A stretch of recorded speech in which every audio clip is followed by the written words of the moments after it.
ରାଧେ ରାଧେ। ଆଜି ଆମେ ଶିଳବଟା ବେସର ଦିଆ କେରାଣ୍ଡି ମାଛର ତରକାରୀ ବନେଇବା। ପ୍ରଥମେ ଆମେ ବେସର ବାଟିବା ପାଇଁ କିଛି ନେଇଯିବା। ସୋରିଷ ଟିକେ ନେଇଯିବା, ରସୁଣ ଅଦା ଅଳ୍ପ ଟିକେ, କଞ୍ଚା ଲଙ୍କା ଏବଂ ଜିରା ଟିକେ ନେବା। ନେଇ ତାକୁ ଆମେ ଶିଳରେ ଭଲକି ପ୍ଲେନ୍ କରିକି ବାଟିଦେବା। 3-4 ଥର ବାଟିଦେଲେ ଆମର ପ୍ଲେନ୍ ହୋଇଯିବ। ଏବେ ଆମର ସୋରିଷ ବଟା ପ୍ରସ୍ତୁତ ହୋଇଗଲା। ଏବେ ଆମେ ମାଛକୁ ଭାଜିବା ପାଇଁ ଏବେ କଡ଼େଇରେ ତେଲ ବସାଇଦେବା। ତେଲ ଦେଇକି ସେଥିରେ ହଳଦୀ ଏବଂ ଲୁଣ 1 ଇଞ୍ଚ ପକାଇ ଦେଇକି ଆମେ ମାଛକୁ ବାଛିକି ରଖିଥିବା।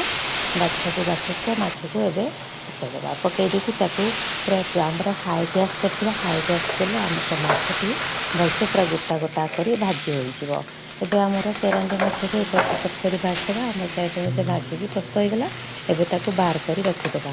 ଠିକ୍ ସାଇଡ଼୍ କଡ଼େଇରେ ଏବେ ତେଲ ଟିକେ ପକାଇଦେବା। ତେଲ ପକାଇ ଦେଇକି ସେଥିରେ ରସୁଣ ଟିକେ ଏବଂ ପିଆଜ ଟିକେ ଦେଇ ଭାଜିଦେବା। ଭଲ ପଡ଼ି ଭାଜି ହୋଇଗଲା ପରେ ଏବେ ଆମେ ସୋରିଷ ବଟାକୁ ଶିଳରେ ବାଟିକି ରଖିଥିବା ତାକୁ ଏବେ ଦେଇଦେବା। ଦେଇ ସେଥିରେ ଲଙ୍କାଗୁଣ୍ଡ ଟିକେ ପକାଇଦେବା, ହଳଦୀ ଗୁଣ୍ଡ ଟିକେ ଦେବା। ଦେଇ ଏବେ ଆମେ ତାକୁ ଭଲ କରି ଟିକେ ଗରମ କରି ସାରିଲା ପରେ ସେଥିରେ ଟମାଟୋକୁ ଛୋଟ ଖଣ୍ଡ କରି କାଟିକି ପକାଇବା।